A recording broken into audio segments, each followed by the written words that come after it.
Good morning guys እንደምን አላችሁ? አሁን የተነሳሁት ትናንትና የሚገርም ቀን ነበረ።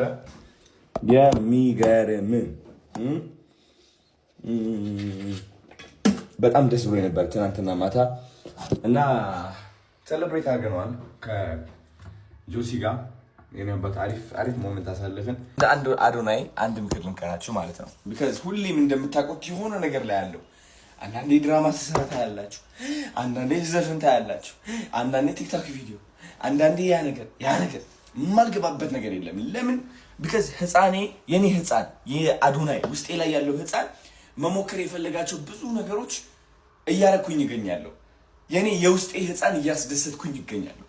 አያችሁ፣ ደስታ የሚገኘው የውስጤን ህፃን ስታስደስት ነው። እውነቴን ነው የምላቸው።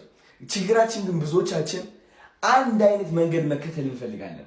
እኔ ይኸው በኢንጂነሪንግ ነው የተመረቅኩት፣ ስለዚህ እድሜ ልኬ ኢንጂነር ሆኜ መሞት አለብኝ እንላለን። ለምን? ቢካዝ ፋሚሊዎቼ ሊደብራቸው ይችላል፣ ጎረቤቶቼ ሊደብራቸው ይችላል፣ በስራዬ የተከበርኩኝ ሰው ነኝ እንላለን። ኢንጂነር መሆን አይደለም ጥፋቱ። ኢንጂነር መሆን ያኮራል። ኦፍ ኮርስ በስንት መከራ በስንት ጥናት ነው የምታመጣው። 5 ዓመት ሙሉ እዛው ቁጭ ብለህ አይምሮ ፎከስ አድርጋ አጥንተህ ማለት ነው። ግን ያ ማለት አንድ አይነት ኢንጂነር ሆነ እድሜ ልክን መኖር አለብህ ማለት አይደለም። ኢንጂነር ሆነ ሌላ ነገር መሆን ትችላለህ። ተረዳችሁኝ አይደለ? ይህ ማለት ምንድነው? የውስጣችን ክሪኤቲቪቲ የውስጣችን ህፃን እናስደስተዋለን ማለት ነው። and I think ህይወት ይህ ነው። መሞከር ይኖርብናል። የተለያዩ ነገሮች ማለት ነው። የተለያዩ ነገሮች ኤክስፕሎር ማድረግ አለብን። ያ ነገር ሞክሩት፣ ያ ነገር ሞክሩት። ማንንም ሰው ሳትፈሩ ማለት ነው።